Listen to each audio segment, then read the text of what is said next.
औज़ुबिल्लाहिमिनश्शैतानिर्रजीम बिस्मिल्लाहिर्रहमानिर्रहीम। अस्सलाम वालेकुम माय डियर स्टूडेंट्स, वेलकम करता हूँ वाइट चाक अकेडमी में, जहाँ पे हम सिर्फ एक सब्जेक्ट नहीं बहुत सारे सब्जेक्ट को मुख्तलिफ किस्म के टीचर हज़रात से इंशाल्लाह पढ़ेंगे। इसलिए आप चैनल को सब्सक्राइब करना ना भूलिए, क्योंकि अभी आ रहा है एनुअल एग्जामिनेशन के लिए पेपर प्रेजेंटेशन, ई अर्निंग मनी, ठीक है। और उसके साथ साथ हम इस्लामिक पॉइंट ऑफ व्यू से बेहतरीन जो हमारे स्कॉलर है, फ़िलासफ़र है, उनके लेक्चर्स भी उस पर रिकॉर्ड करवाएंगे, ठीक है। तो आप चैनल को सब्सक्राइब करना ना भूलिएगा। आज का जो हमारा टॉपिक है चैप्टर नंबर 9 केमिकल काइनेटिक्स से, बहुत ही अहम टॉपिक है। अहम टॉपिक इस हवाले से है कि ये मोस्टली जो एनुअल पेपर होते हैं उसके शॉर्ट क्वेश्चन में ये दे देते हैं, 4 मार्क्स का क्वेश्चन होता है, कभी कभार लॉन्ग क्वेश्चन में भी आ जाता है 3 या 5 मार्क्स का, मतलब वो टॉपिक आ जाता है।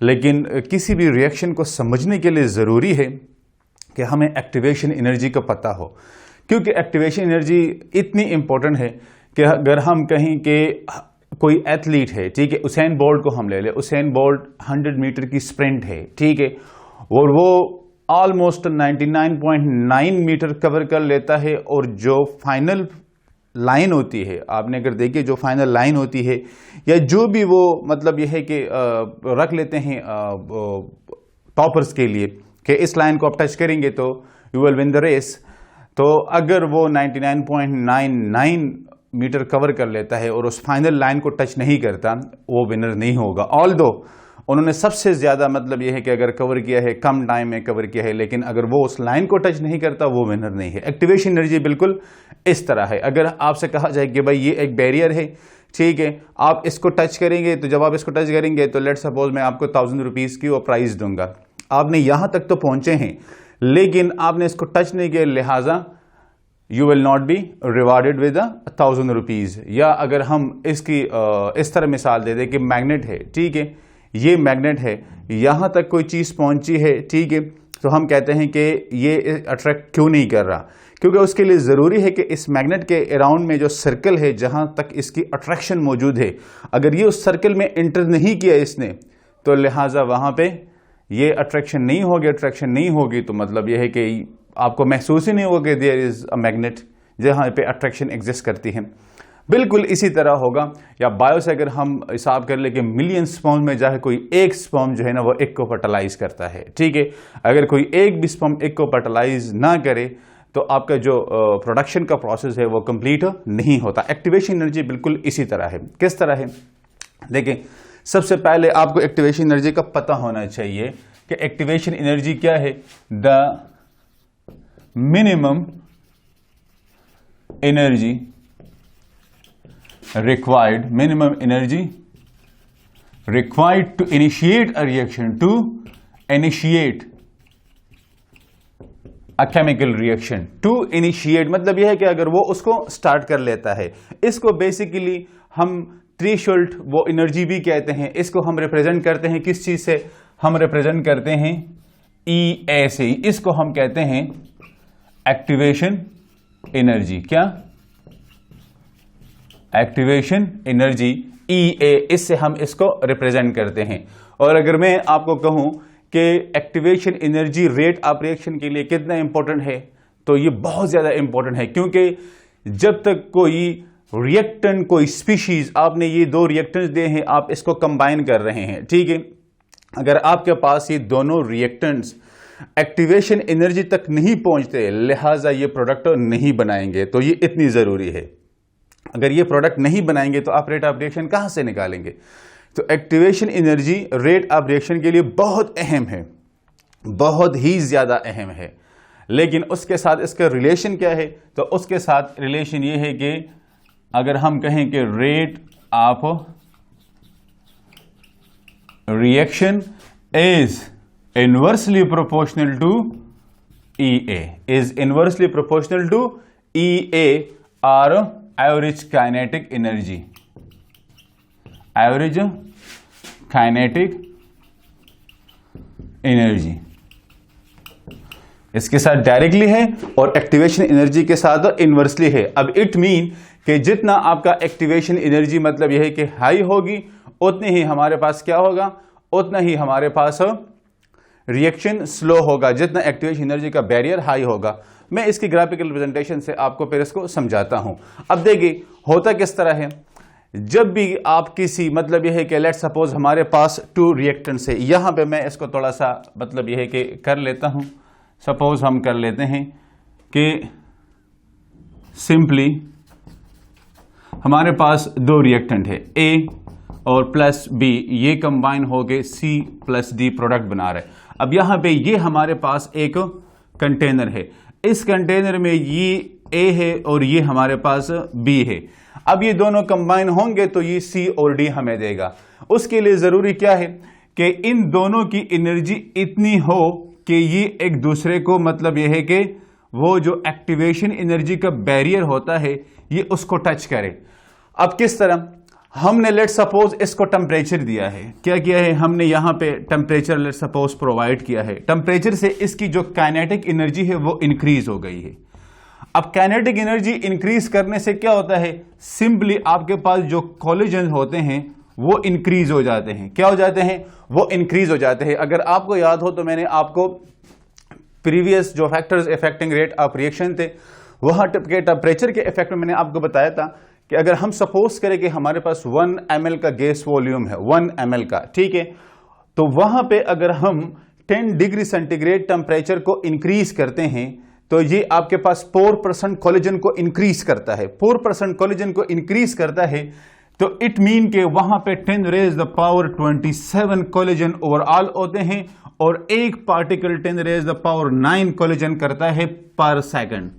ये भी पर सेकंड है और वो भी पर सेकंड है। अब एक particle per second 10 raise the power 9 times collision करता है, इट मीन 1 बिलियन टाइम ये कोलाइड करता है। अब ये तो बड़ा एक्सप्लोसिव रिएक्शन होना चाहिए था, ठीक है। सिमिलरली यहां पे अगर टेम्परेचर इंक्रीज हो रहा है, इनके कोलिजन इंक्रीज हो रहे हैं, तो रिएक्शन तो बड़ा तेज होना चाहिए, लेकिन उसके लिए जरूरी क्या है कि जब हम टेम्परेचर इंक्रीज करते हैं वो काइनेटिक एनर्जी को इंक्रीज करता है, काइनेटिक एनर्जी कोलिजन को इंक्रीज करता है। अब ये दोनों मॉलिक्यूल आपस में कोलाइड तो करते हैं, ये आपस में कोलाइड तो करते हैं, लेकिन अगर इनकी जो काइनेटिक एनर्जी अगर ज्यादा होगी तो इनका जो कोलिजन होगा वो पावरफुल होगा। कहते हैं ना कि मतलब डिस्ट्रक्शन क्रिएट करना, कि वो आया एक दूसरे को टकराया और वहां पे बॉन्ड्स की ब्रेकिंग हो गई और न्यू बॉन्ड्स की फॉर्मेशन होगी, ठीक है। Destructive collision, destructive in not that sense कि हम कोई रिएक्शन को मतलब यह है कि डिस्टर्ब कर रहे हैं, लेकिन हम चाहते हैं कि लेट सपोज आपने मतलब यह है कि लकड़ी का दरवाजा है, आपने हाथ से यूं मारा तो क्या इफेक्ट होगा, और फिर आपने एक हैमर उठाया और उससे मारा तो डेफिनेटली हैमर से आप नुकसान ज्यादा करोगे, या नुकसान, या अगर आप मतलब यह है कि जिस पर्पस के लिए आप कर रहे हो तो वहां पे डिस्ट्रक्शन ज्यादा होगी। लिहाजा यहां पे अगर मतलब ये काइनेटिक एनर्जी ज्यादा है, काइनेटिक एनर्जी कन्वर्ट होगी पोटेंशियल एनर्जी में। किस में? पोटेंशियल एनर्जी में। अगर यहां पे ये ज्यादा होगी तो वहां पे बॉन्ड ब्रेकिंग होगी और न्यू बॉन्ड्स की फॉर्मेशन होगी, क्योंकि रिएक्शन के लिए जरूरी है कि ओल्ड जो बॉन्ड्स होंगे वो ब्रेक हो जाए और न्यू बॉन्ड्स की तब फॉर्मेशन होगी जब स्पीशीज आपस में डिस्टर्ब हो जाए, डिसोसिएट हो जाए। अब यहां पे ये डिपेंड करता है आपने कितनी काइनेटिक एनर्जी दी है और वो वहां पे। अब अगर काइनेटिक एनर्जी स्लो है तो डेफिनेटली मॉलिक्यूल फिर भी मूव करेंगे, फिर भी कोलाइड करेंगे, लेकिन फिर वो एक दूसरे के पास आके जस्ट टचिंग करेंगे और वहां पे कोई बॉन्ड्स ब्रेकिंग नहीं होगी। तो जब ओल्ड बॉन्ड की ब्रेकिंग नहीं होगी तो न्यू बॉन्ड आप कैसे मतलब यह है कि उसकी फॉर्मेशन होगी। अब एक रूम है, आप चाहते हैं कि मैं इसकी जगह एक खूबसूरत रूम बनाना चाहता हूं, तो जब तक आप उस रूम को मतलब यह है कि मिटाते नहीं है, उसको गिराते नहीं है, तो आप वहां पे नया कमरा कैसे बनाएंगे, ठीक है। सिंपली ये जो मतलब ये है कि वेटिंग फॉर द मैरिज उनके लिए था ये। अच्छा, अब ये यहां पे मतलब एक मैकेनिज्म हो रहा है। अब इस मैकेनिज्म में जरूरी है कि जो पार्टिकल्स ये है कि प्रोडक्ट बनाना चाहते हैं उनको ये एक्टिवेशन एनर्जी का बैरियर क्रॉस करना पड़ेगा, तभी जाके उसको चॉकलेट मिलेगा। Are you getting my point? कि मैंने उस वक्त कहा था कि factors affecting rate of reaction में कि अगर ये मतलब एक बैरियर है और आप बच्चों से कहते हैं कि इसको टच करें, I will give you the chocolate. अब जितने बच्चे इसको टच करेंगे उनको चॉकलेट मिलेगा, ठीक है। इसीलिए इसी तरह यहां पे जितने एक्टिवेशन एनर्जी बैरियर को क्रॉस करेंगे उतना ही आपके पास प्रोडक्ट बनेगा। तो अब इस पे हम आते हैं कि जो बेसिकली इसका जो रिप्रेजेंटेशन है वो है ग्राफिकल। ग्राफिकल रिप्रेजेंटेशन से ही आपको इसकी समझ आएगी। Graphical representation. अब ग्राफिकल रिप्रेजेंटेशन इसकी किस तरह है, हम पहले एक डायग्राम को ले लेते हैं, ठीक है। डायग्राम हमारे पास किस चीज का है? Potential energy versus reaction coordinates, ठीक है, कि जो प्रोग्रेस ऑफ रिएक्शन होता है और पोटेंशियल एनर्जी, इन दोनों का आपस में किस तरह का रिलेशन होता है। तो ये हमारे पास ये हम मतलब ये है कि ले रहे हैं इसको, यहां पे हमने ले लिया है पोटेंशियल एनर्जी, क्या पोटेंशियल एनर्जी, और यहां पे हम ले रहे हैं रिएक्शन कोऑर्डिनेट्स, रिएक्शन कोऑर्डिनेट्स, ठीक है।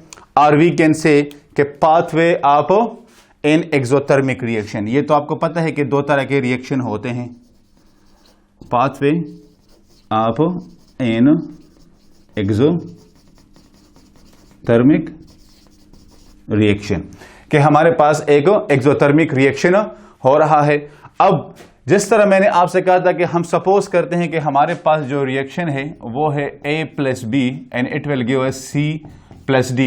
ये रिवर्सिबल भी हो सकता है, इरिवर्सिबल भी हो सकता है। हम रिवर्सिबल के लिए पूरा ये डायग्राम ड्रा करेंगे, वो मैं बताता हूं, आपने पैनिक नहीं होना, सिर्फ चैनल को सब्सक्राइब करना है, ठीक है। अच्छा, यहां पे अब हमारे पास प्रोडक्ट्स है, सॉरी रिएक्टेंट है, पहले हम रिएक्टेंट को लेते हैं। लेकिन हमारे पास जो रिएक्टेंट है उसकी एनर्जी क्या है, उसकी एनर्जी हाई है। अगर हम इसको 0 ले लें तो A प्लस बी, ये इनकी एनर्जी यहां से शुरू होती है। तो यहां से शुरू होके मतलब यह है कि हम यहां से कह सकते हैं कि यहां से शुरू होके ये हमारे पास इसकी एनर्जी यू आ रही है, ठीक है। ये हमारे पास क्या है, यहां पे हम लिखते हैं कि energy content of the reactant, energy content of the reactant. हम यहां पे लिख लेते हैं कि ये हमारे पास energy content of the reactants, ठीक है। ये हमारे पास आया। अब ये बेसिकली हमारे पास ये क्या पॉइंट है, तो ये पॉइंट हमारे पास है, इसको हम कहते हैं ट्रांजिशन स्टेट, क्या ट्रांजिशन स्टेट। और यहां पे जो स्पीशीज एग्जिस्ट करेंगे, देखिए यहां पे ये रिएक्टेंट थे ना, ये रिएक्टेंट यहां पे पहुंच के फिर इसका नाम क्या होगा, इसको हम कहेंगे एक्टिवेटेड कॉम्प्लेक्स, एक्टिवेटेड कॉम्प्लेक्स इसको हम कहते हैं, ठीक है। अब यहां पे अगर हम थोड़ा सा वो स्केल की हेल्प ले लें और हम यहां पे एक मतलब यह है कि ड्रॉ करें,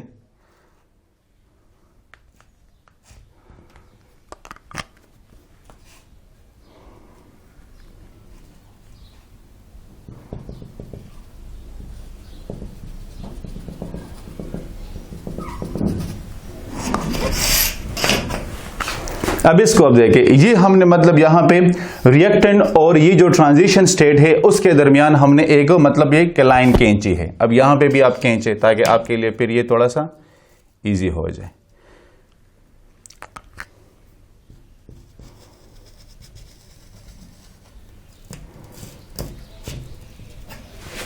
अब ये देखिए, ये दो एनर्जी डिफरेंस है। अगर हम यहां पे इसको देखें तो एक एनर्जी ये रिएक्टेंट की थी और ये एक्टिवेशन एनर्जी है। अब किसी रिएक्टेंट को कितनी एनर्जी गेन करनी चाहिए ताकि वो वहां पे अपने ओल्ड स्पीशीज की ब्रेकडाउन करे और न्यू स्पीशीज की फॉर्मेशन करे। लिहाजा ये जो हमारे पास मतलब ये है कि लाइन आता है, ये क्या है, ये जो हमारे पास लाइन आता है इसको हम कहते हैं EA। क्या कहते हैं, EA। और EA हमारे पास क्या था, EA1 हमारे पास है कि activation energy for the forward step, activation energy for the forward step. ये मैं आपको फिर एंड में खैर लिखवा भी देता हूं कि दोनों सिंबल का क्या मतलब है, ठीक है। अब यहां पे EA ये हमारे पास एक एनर्जी आ गई।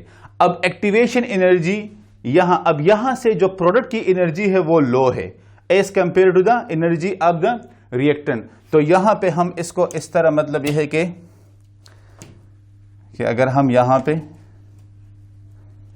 ये फिर आप देखें लाइन स्ट्रेट है या नहीं है, वो फिर आप लोग खुद देख लें, लेकिन होपफुली जो मकसद है वो हम यहां से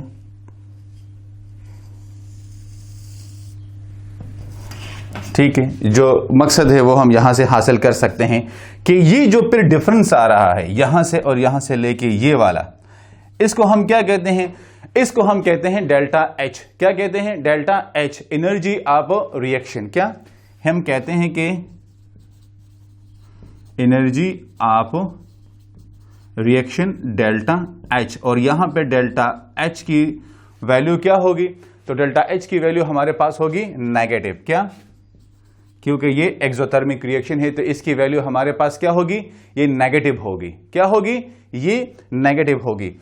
इसको जिस तरह हमने उसको लिखा कि energy content of the reactant, तो इसको हम क्या लिखते हैं? यहां पे हम लिखते हैं कि energy content of product, energy content of the product. ये हमारे पास बेसिकली डिफरेंस आ रहा है कि एक्टिवेशन एनर्जी इसने गेन की, अब ये नीचे आ रहा है, तो फिर जितनी भी एनर्जी है प्रोडक्ट्स की, रिएक्टेंट की एनर्जी के बाद जितनी भी एनर्जी है हमारे पास प्रोडक्ट्स की, उसको हम कहते हैं डेल्टा एच, या हम कहते हैं कि इंथैल्पी। क्या कहते हैं? इंथैल्पी या एनर्जी ऑफ द रिएक्शन। आप इसके लिए इंथैल्पी का वर्ड भी इस्तेमाल कर सकते हैं कि ये हमारे पास इंथैल्पी। इंथैल्पी क्या है मैं डिटेल में नहीं जाना चाहता, वहां पे आप चैप्टर नंबर 11 में देख सकते हैं। मैंने इंथैल्पीज पे हर एक रिएक्शन के लिए पूरा एक लेक्चर दिया हुआ है। ठीक है, ये इसको हम कहते हैं कि ये हाई एनर्जी है। क्या है? हाई एनर्जी है। ठीक है, अब यहां पे ये तो हमारे पास आ गया है कि किस तरह जब रिएक्टेंट्स आपस में मतलब ये कंबाइन होते हैं वो एनर्जी गेन करते हैं। जब हम उसको एनर्जी प्रोवाइड करते हैं तो एनर्जी प्रोवाइड करने से अगर वो एक्टिवेशन एनर्जी के बैरियर को टच कर लेता है, जहां पे जो स्टेट होता है उसको हम ट्रांजिशन स्टेट कहते हैं, और जो स्पीशीज होते हैं वहां पे उसको हम एक्टिवेटेड कॉम्प्लेक्स कहते हैं। मैं कोशिश करूंगा कि इसके मुतालिक आपको थोड़ी बात एंड में बता भी दूं। फिर उसके बाद इसकी एनर्जी, जो प्रोडक्ट्स की एनर्जी है वो यूजुअली डिक्रीज होती है, और जो रिएक्टेंट की एनर्जी है उसके बाद इसको हम कहते हैं energy contents of the reaction, इसको एंथैल्पी कहते हैं। ये सारा कुछ हो रहा था फॉरवर्ड स्टेप के लिए। लेट सपोज कोई आपके पास रिवर्सिबल रिएक्शन है, तो ये सारा कुछ हो रहा है फॉरवर्ड रिएक्शन के लिए। अब सपोज करें आपके पास रिवर्सिबल रिएक्शन है, तो बैकवर्ड स्टेप में क्या होगा? तो बैकवर्ड स्टेप में आप सिंपली इसको इस तरह कर सकते हैं कि ये यहां पे जो लाइन था,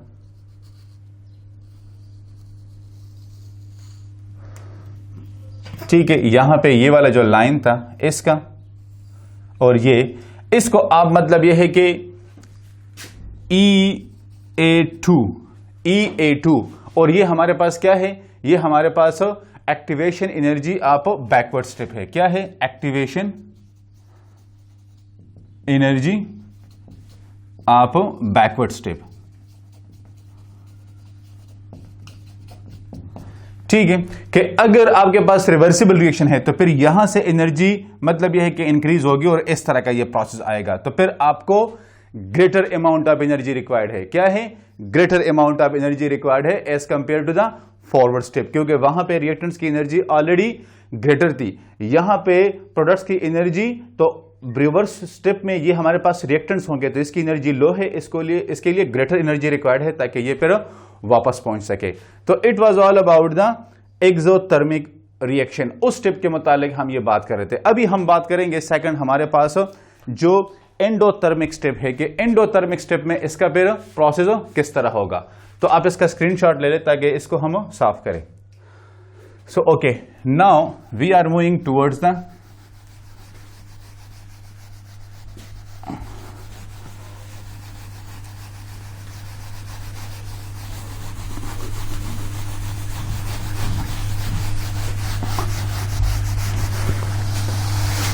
अच्छा, ये भी वही ग्राफिकल रिप्रेजेंटेशन है। ठीक है, वही इसकी भी हेडिंग है कि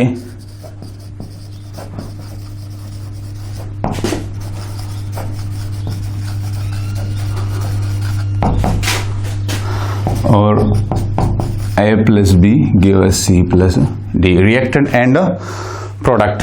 यहां पे हम एक और ग्राफ ड्रा करते हैं। इस ग्राफ से हम शो करेंगे ये एंडोथर्मिक रिएक्शन के लिए है। किसके लिए है? एंडोथर्मिक रिएक्शन के लिए है।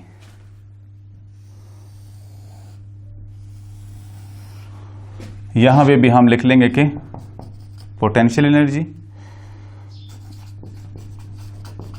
रिएक्शन कोऑर्डिनेट्स, और ये पाथवे आप एंडोथर्मिक रिएक्शन। ठीक है, ये हमारे पास एंडोथर्मिक रिएक्शन का पाथवे आ रहा है। अब यहां पे भी चीजें सिंपल है, लेकिन डिफरेंस कहां पे आ रहा है? यहां पे जो डिफरेंस आपका आ रहा है, डिफरेंस बेसिकली आपका रिएक्टेंट्स की एनर्जी में आ रहा है। वहां पे रिएक्टेंट्स की एनर्जी हाई थी, यहां पे रिएक्टेंट्स की एनर्जी लो है, A प्लस B। तो ये यहां से इसकी एनर्जी है, क्या है? यहां से इसकी एनर्जी है। अब यहां से इसकी एनर्जी यूं है, ठीक है। इट मीन कि हमारे पास यहां पे इसकी एनर्जी को आप देखें तो ये एनर्जी लो है as compare to C plus D की एनर्जी से। ये एनर्जी हमारे पास हाई है। कितनी हाई है? तो इसको हम थोड़ा सा, लेकिन पहले हम उधर ऊपर चले जाते हैं और वहां पे लिख लेते हैं कि ये हमारे पास क्या है। ये हमारे पास एक्टिवेशन एनर्जी, हम कहते हैं ट्रांजिशन स्टेट, और फिर हम कहते हैं यहां पे जो स्पीशीज होगी उसको हम कहते हैं एक्टिवेटेड कॉम्प्लेक्स, ठीक है। ये हम इसके लिए बात करते हैं। अब यहां पे अगर हम लाइन ड्रॉ करें तो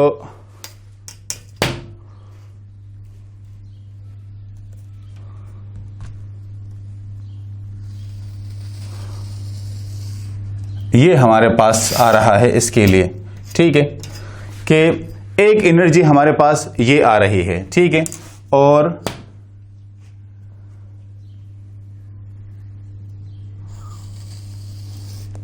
एक एनर्जी हमारे पास ये आ रही है, और फिर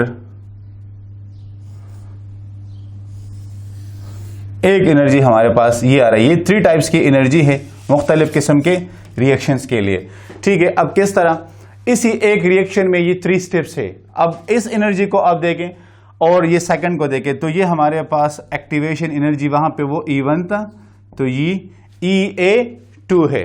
और ये वाला हमने क्या कहा था कि जब प्रोडक्ट्स के बाद, फॉर्मेशन के बाद जो एनर्जी होगी वो हमारे पास क्या होगी? वो हमारे पास होगी delta H, energy of reaction, energy of reaction. और यहां पे डेल्टा H हमारे पास क्या होगा? पॉजिटिव हो, क्योंकि एंडोथर्मिक रिएक्शन है। क्या है हमारे पास? एंडोथर्मिक रिएक्शन है। अब यहां पे ये अगर आप देखें तो रिएक्टेंट की एनर्जी हमारे पास कम थी, लिहाजा एंडोथर्मिक रिएक्शन में इसको ग्रेटर एनर्जी रिक्वायर्ड है ताकि ये एक्टिवेशन एनर्जी की बैरियर को टच कर सके। और फिर यहां पे प्रोडक्ट जो होगा उसकी एनर्जी हाई होगी as compare to the exothermic reaction. Exothermic reaction में प्रोडक्ट्स की एनर्जी लो थी और रिएक्टेंट्स की एनर्जी हाई थी। अब यहां पे इन दिस केस रिएक्टेंट्स की एनर्जी लो है और प्रोडक्ट्स की एनर्जी हाई है।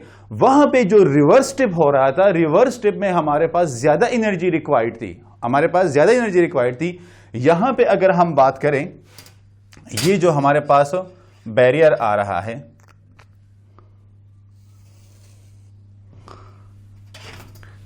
कि अगर हम बात करें रिवर्स स्टेप की, तो यहां पे जो रिवर्स स्टेप में हमारे पास आ रहा है, तो रिवर्स स्टेप में ये जो बैकवर्ड स्टेप है, ये जो आ रहा है, इसकी एनर्जी कंपैरेटिवली कम है as compare to the exothermic reaction. Endothermic reaction में इसकी एनर्जी कम है, ये EA2 है हमारे पास, ठीक है। तो अब यहां दोनों रिएक्शन में आपने देख लिया कि रिएक्टेंट्स और प्रोडक्ट्स की एनर्जी किस में हाई चाहिए होगी और किस में आपको लो चाहिए होगी। यहीं से फिर आप मतलब यह है कि इसको फाइंड आउट कर सकते हैं। ये देखिए, ये लोअर एनर्जी है, क्या है? लोअर एनर्जी, ये आपको पता होना चाहिए। और ये हमारे पास हाई एनर्जी है। ये चीजें आपको पता होना चाहिए कि लोअर एनर्जी कहां पे होगी, हायर एनर्जी कहां पे होगी। ये हमारे पास है 0, यहां से हम स्टार्ट लेते हैं। तो ये 2 आपके पास पॉइंट्स थे। अब मैंने आपसे बात की थी कि मैं आपको बताऊंगा कि एक्टिवेटेड कॉम्प्लेक्स क्या होते हैं। एक्टिवेटेड कॉम्प्लेक्स बेसिकली हमारे पास वो स्पीशीज होते हैं, लेट्स सपोज इस रिएक्शन को आप देख लें। इस रिएक्शन में जब ये दोनों रिएक्टेंट्स आपस में टकराएंगे, इनकी बॉन्ड्स ब्रेकिंग होगी, तो 2 चीजें यहां पे हो सकती है। यहां से ये जाके प्रोडक्ट भी बना सकता है P, और ये वापस आके रिएक्टेंट भी कर सकते हैं। आप कहेंगे कि सर ये कैसे होता है? मैंने आपसे कहा था कि किसी भी रिएक्शन के लिए सिर्फ काइनेटिक एनर्जी जरूरी नहीं होती। आप मेरे प्रीवियस लेक्चर उठा के देख सकते हैं। मैंने कहा सिर्फ काइनेटिक एनर्जी सफिशिएंट नहीं होती, उसके लिए आपको प्रॉपर ओरिएंटेशन की भी जरूरत है। अगर यहां पे इनको आपने सफिशिएंट अमाउंट ऑफ एनर्जी दिया और इसने यहां पे एक्टिवेशन एनर्जी की बैरियर को क्रॉस किया, एक्टिवेशन एनर्जी की बैरियर को क्रॉस करने के बाद अगर इनकी ओरिएंटेशन प्रॉपर है तो ये प्रोडक्ट बना सकता है। अगर इसकी ओरिएंटेशन प्रॉपर नहीं है तो ये फिर वापस आके, मतलब यह है कि यहां पे इस रिएक्टेंट की डिकम्पोजिशन होगी और वापस आके ये आपके पास रिएक्टेंट ही बनाएंगे, मतलब डिकम्पोजिशन हो जाएगी। ठीक है, जिस तरह हाइड्रोजन आयोडाइड है HI, उसकी डिकम्पोजिशन करके हम H2 और I2 बना सकते हैं। तो ये कोई न्यू प्रोडक्ट आपके पास नहीं है, सिंपली डिकम्पोजिशन है, सिंपली डिकम्पोजिशन है। लिहाजा ये एक्टिवेटेड कॉम्प्लेक्स मतलब यह है कि ऐसा इंटरमीडिएट स्टेट होता है कि हम किसी भी रिएक्शन से रिएक्टेंट्स को और प्रोडक्ट्स को एज अ सैंपल उठा सकते हैं और इसको चेक कर सकते हैं। अगर आपको चैप्टर नंबर 7 इक्विलिब्रियम में याद हो तो वहां पे हमने सैंपलिंग रिएक्शन कोशेंट की बात की थी, अब वहां उसको निकाल सकते हैं। लेकिन ये जो ट्रांजिशन स्टेट पे आपके पास जो स्पीशी होगा जिसको हम एक्टिवेटेड कॉम्प्लेक्स कहते हैं, आप इसको किसी भी रिएक्शन से आइसोलेट नहीं कर सकते, ये इम्पॉसिबल है इसको आइसोलेट करना। ये एमसीक्यूज के लिए आपने ये बात कर दी, can we isolate the transition state? No, it's impossible, we can't. ठीक है, तो ये हमारे पास आ गया है एक्टिवेटेड कॉम्प्लेक्स के हवाले से इंफॉर्मेशन। अब हम बात करेंगे कि हमारे पास यूनिट क्या है एक्टिवेशन एनर्जी की। तो यूनिट ऑफ एक्टिवेशन एनर्जी ये है किलो जूल पर मोल। ये एमसीक्यूज वालों के लिए जरूरी है कि उसको पता हो कि एक्टिवेशन एनर्जी की यूनिट हमारे पास क्या है, किलो जूल पर मोल। अब इसका कंक्लूजन अगर हम निकालना चाहें तो कंक्लूजन क्या होगा? कंक्लूजन में आपको यहीं पे सिंपली कर देता हूं। पॉइंट 1 हमारे पास कंक्लूजन ये है कि एक्टिवेशन एनर्जी फॉरवर्ड और बैकवर्ड स्टेप के लिए डिफरेंट होती है। ठीक है, तो हम कहेंगे EA for forward and backward step are different for different reactions. मतलब यह कि डिफरेंट रिएक्शन के लिए इसके फॉरवर्ड और बैकवर्ड स्टेप की एक्टिवेशन एनर्जी वो डिफरेंट होगी। ठीक है, सेकंड, एक्सोथर्मिक रिएक्शन में जो हमारे पास फॉरवर्ड रिएक्शन होगा उसकी एक्टिवेशन एनर्जी क्या होगी? वो हमेशा लेस होगी बैकवर्ड रिएक्शन से। ठीक है, तो point second, EA of forward reaction will be less than a backward reaction for exothermic reaction। exothermic reaction में हमारे पास फॉरवर्ड रिएक्शन की जो एक्टिवेशन एनर्जी होगी वो बैकवर्ड रिएक्शन की एक्टिवेशन एनर्जी से कम होगी। क्या होगी? कम होगी। ये हमारे पास पॉइंट 2 है। और पॉइंट 3, अब इसी का मतलब यह है कि उलट ले ले कि एंडोथर्मिक रिएक्शन में हमारे पास बैकवर्ड स्टेप की जो एक्टिवेशन एनर्जी होगी वो फॉरवर्ड स्टेप की एक्टिवेशन एनर्जी से ज्यादा होगी। इसी को आप फिर रिवर्स करें। और थर्ड पॉइंट क्या है कि एक्टिवेशन एनर्जी हमें वैल्यूएबल इंफॉर्मेशन देता है। किस चीज के? The way of reaction take place. तो activation energy provide valuable information. Activation energy provides valuable information किस चीज के हवाले से? The way of reaction, the way of reaction take place help to understand the reaction. तो ये इसके मुतालिक मतलब यह है कि इंफॉर्मेशन दी। तो guys it was all about the activation energy transition state in activated complex. इसका बेसिकली है ही ग्राफिकल रिप्रेजेंटेशन। अगर आपसे कोई पूछे कि डेल्टा H क्या है तो डेल्टा H के लिए आप ये एक मैथमेटिकल एक्सप्रेशन लिख सकते हो कि डेल्टा H और delta E that is basically equal to what? E1, ठीक है, यहां पे, और EA2 ये इसके बराबर होती है। क्या होती है? इसके बराबर होती है। ठीक है, अब आपसे कोई पूछे कि ये EA1 क्या है तो EA1 ये हमारे पास activation energy for forward step, activation energy for forward step, और EA2 activation energy for backward step.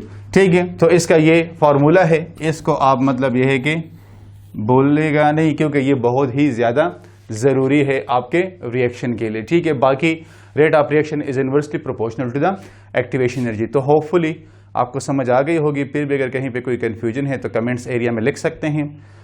Channel को सब्सक्राइब करना ना भूलिएगा, अपने दोस्तों के साथ शेयर कीजिएगा। इंशाल्लाह नेक्स्ट लेक्चर के साथ फिर हाजिर होंगे, तब तक के लिए अल्लाह हाफिज़।